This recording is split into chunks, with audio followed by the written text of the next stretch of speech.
केहू के नजरवा गजरवा लगादा माई के। देखिए मेरी माँ की मूर्ति, मेरी माँ का रूप बड़ा ही अनमोल है, बड़ा प्यारा है। और नजर कैसे उतारती है हमारी माताएं बहनें, कैसे उतारती है? ऐसे करके मेरे बच्चों को नजर न लगे। तो आज मैया को उतारना नजर और कहना है माई के पंडाल बड़ी प्यारा लगेला, देखा न गजबे नजारा लगे। माई के पंडाल बड़ी प्यारा लगेला, देखा न गजबे नजारा लगे।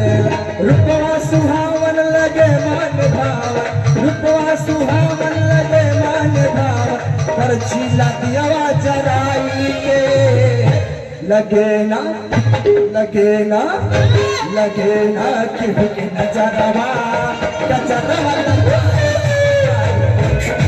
ना केहू के नजरवा गजरवा लगादा माई के। आगे पंडाल बड़ी प्यारा लगेला, देखा न गजबे नजारा लगे। आगे पंडाल बड़ी प्यारा लगेला, देखा न गजबे नजारा लगेला।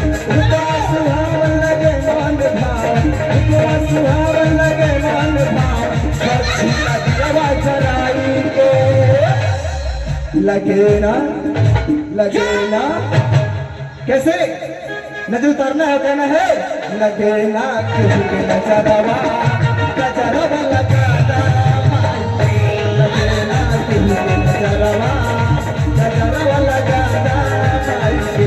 लगे ना केहू के नजरवा गजरवा लगादा माई के।